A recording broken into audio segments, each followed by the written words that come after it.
So the next thing we're going to learn about is how to change variables in double integrals.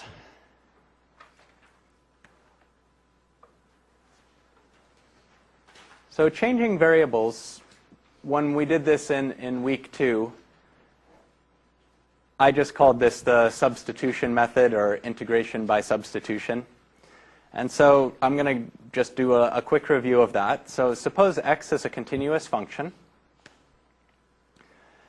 And then g of x is a continuously differentiable and invertible function. Differentiable. I think I even spelled it right. So continuously differentiable just means I can take its derivative, and the derivative is a continuous function. Invertible means that if I say x is equal to g of s, so I have an s, I use g to get an x, then there's another function g inverse, so that I can take g inverse of x and get my s back. And that has to give me the same s that I started with. So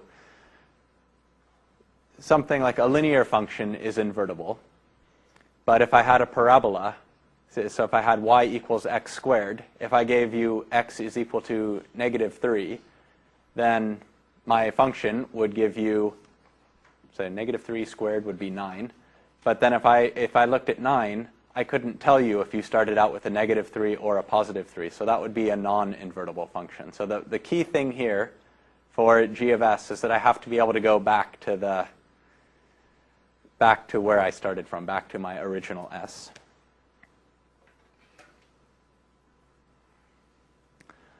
So this implies that g of s is either strictly increasing or strictly decreasing.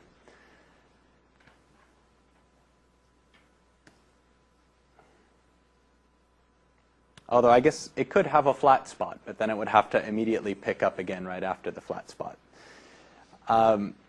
And so what I'm going to use g of s to do then is to map an interval CD into an interval AB.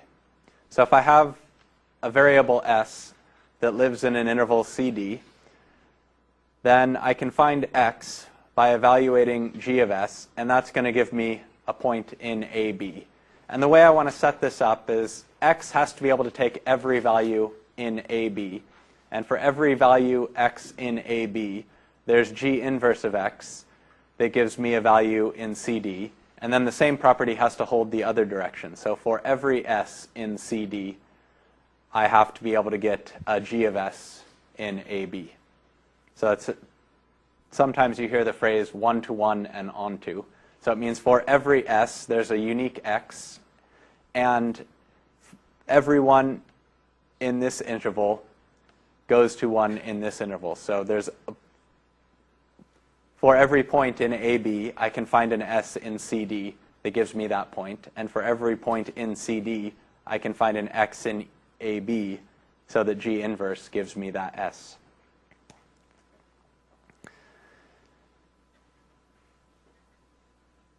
So then integration by substitution says that I can then switch variables here. So I started out having a function of x,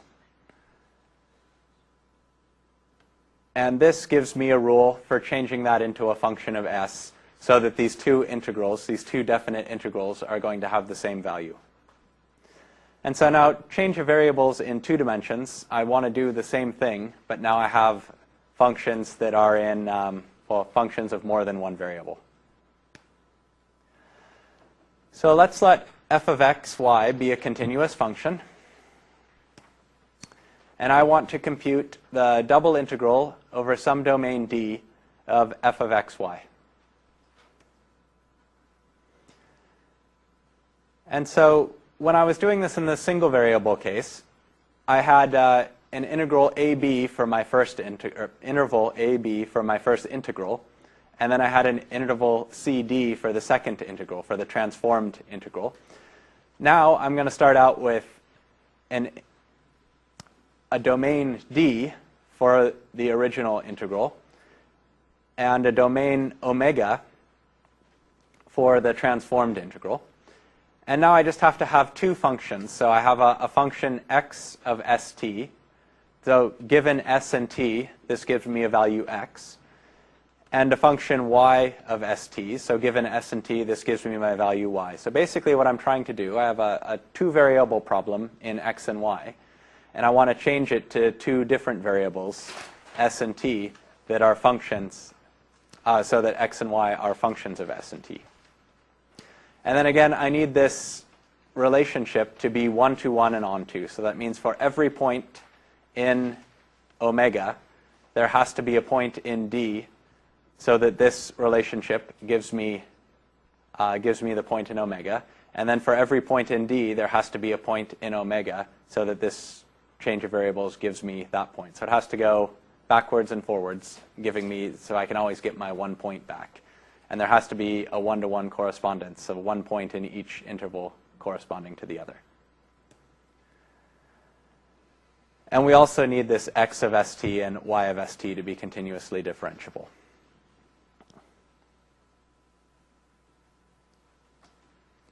And so the thing I just tried to describe, so every point st in omega has to correspond to a point x, y, and d, and vice versa. This is just a way of writing that down. So that's what I mean by this double arrow here.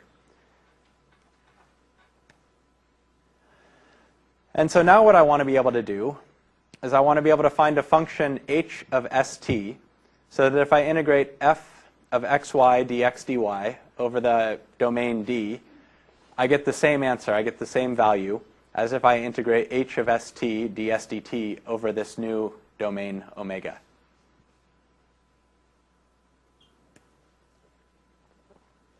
And so I want to think about this as f of xy is equal to f of x of st comma y of st.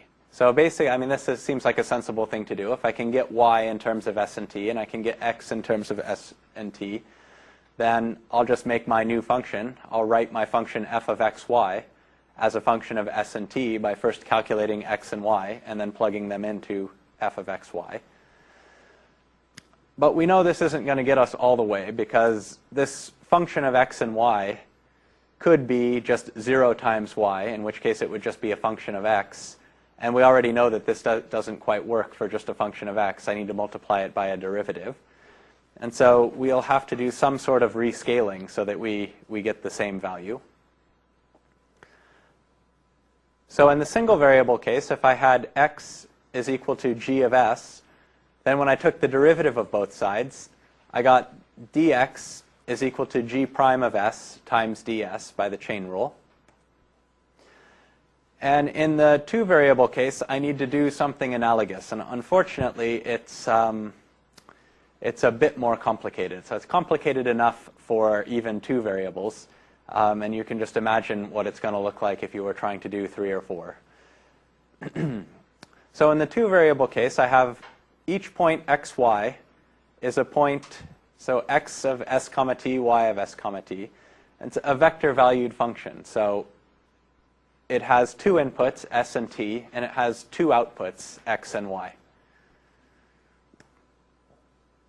And so the gradient of this transformation, so this two-valued, vector-valued function, is going to be a 2-by-2 array. So remember, we use the notation capital D for the gradient. And it's just the partial derivative of the first function with respect to s and t. So that makes up the top row of the gradient. And then the partial derivative of the second function, so the partial derivative of y of st with respect to s and then with respect to t. So that becomes the second row of my gradient. So it's a 2-by-2 array containing all of the first order partial derivatives of a vector valued function. So then the two variable equivalent of this operation here is going to be dx dy equals, and I take the sort of the diagonals of this matrix. So I'm going to take the main diagonal, which is this direction, and then subtract the other diagonal. So it's the product of the main diagonal minus the product of the other diagonal. So that's just dx ds dy dt. So dx ds and dy dt, so main diagonal, and then minus the product of the other two terms. So that's this thing in the square brackets here. Then I'm going to take the absolute value of that times ds dt. And that's going to be, if I multiply, so when I make the change of variables, so I replace f of xy with f of x of st, comma y of st, then I have to replace the dx dy with this thing on the right-hand side. And then those two integrals are still going to evaluate to the same real value. And so then this quantity inside the square brackets here, this is called the Jacobian of the change of variables, or the Jacobian of the transformation. And so that gives me this two-dimensional change of variables formula. So my original integral was an integral over a domain D, a double integral over a domain D of f of xy dx dy. And then I can change that into a double integral over a domain omega, which is the same domain but expressed in terms of s and t rather than in terms of x and y. Then I'm going to evaluate my function at x of st and y of st, multiply by the absolute value of the Jacobian, and then I can put ds dt here rather than dx dy. And when I evaluate these two integrals, I'll get the same number. So let's look at an example. So here I have my domain is my diamond again. So this is absolute value of x plus absolute value of y has to be less than or equal to 1. And I want to do the same integral over again. And so this is what I did last time. So I integrated first with respect to y and then with respect to x. And so now I'm going to consider changing variables. So instead of using x and y, I want to use s and t. And I'm going to define s and t so that s is equal to x plus y and t is equal to x minus y. And then remember, I need to calculate this Jacobian. And also, well, in this particular case, 1 doesn't depend too much on the particular values of x and y. But I'm going to need, in general, for a function of x and y, I need to know what x and y are in terms of s and t. So I have to first solve for x and y. So just a little algebra and substitution will get you these two formulas. And then I can compute the partial derivatives of all of these. So everything's 1/2 except for dy dt, which is going to be negative 1/2 because it's a minus t here. And then I'll compute the Jacobian. So I have dx ds dy dt, so it's the product of the main diagonal. So that's 1/2 times negative 1/2. So dx ds is 1/2, dy dt negative 1/2. And then I'm going to subtract the product of the other two terms, so 1/2 and 1/2. So that gives me negative 1/4 minus 1/4, which is equal to negative 1/2. So the Jacobian of this particular transformation, s equals x plus y and t equals x minus y, is negative 1/2. And then I can plug that into my original integral. So my original integral was f of xy equals 1 over the domain D. Then I can rewrite that as a double integral over a domain omega of 1 times the absolute value of the Jacobian times ds dt. And so the Jacobian was equal to negative 1/2. The absolute value of the Jacobian will be positive 1/2. So this gives me the double integral over omega of 1/2 ds dt. So that's the easy part. The tricky part now is, what is this new domain omega?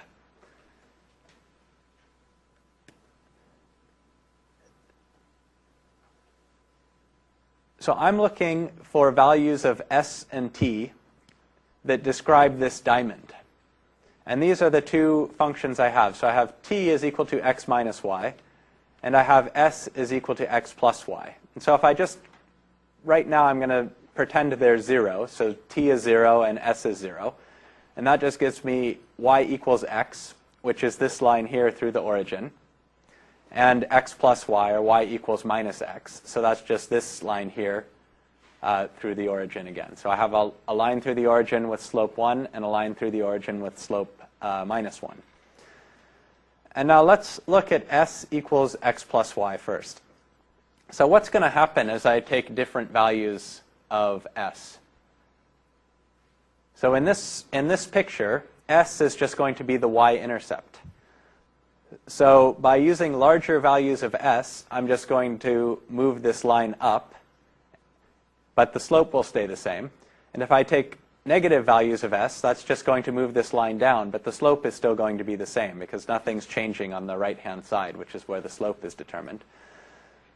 And so if I want to cover this entire rectangle with s equals x plus y, I would want to go from sort of the line here, the x plus y line that gives me this side of the rectangle, up to the x plus y line that gives me this side of the rectangle. And so that's going to correspond to the y-intercept of this line here is negative 1, and the y-intercept of this line here is positive 1. So s can range between negative 1 and positive 1, and that just shifts this line here from this lower left edge of the diamond up to the upper right edge of the diamond. And then the same thing's going to happen with t equals x minus y. I want to go from negative 1, which will be this lower right side of the diamond, up to positive 1, which will be the upper right side of the diamond. So the limits on s and t are going to be minus 1 and positive 1 for both variables.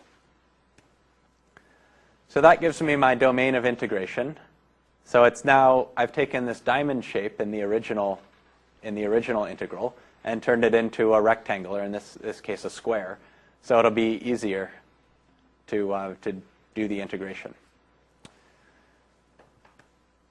And so this is what I had the first time. So I had to split the integral up into two parts. But if I decide to integrate with my change of variables now, I have integral over omega of just 1/2 ds dt. But I can replace that. So I can use Fubini's theorem again with ds and dt, just like I could with dx and dy. So I can replace this dA with the ds dt. And now it's going to be a lot easier because the integrals the limits for s, so the inside integral, they don't depend anymore on t. So here I can just do this as a single integration problem. And so just conceptually what I'm going to do is integrate 1/2 over minus 1, 1. So that's a rectangle of width 2 and height 1/2. So that's going to give me 1 dt. And now I'm trying to integrate 1 over the interval minus 1 to 1. So that's a rectangle of width 2 and height 1. So that just gives me 2 again. And so, well, to me, doing it this way was a lot easier than doing it this way. And we got the same answer. So that's the idea of changing variables. So the reasons well, let me make sure I don't have another slide there. Yeah.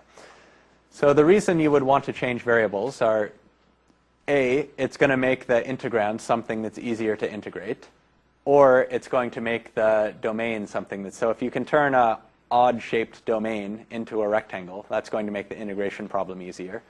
Or if you can, by this change of variables, use the Jacobian to introduce something that you could then use in a substitution method. You know, if you want to use the chain rule backwards, you need the derivative of your transformation.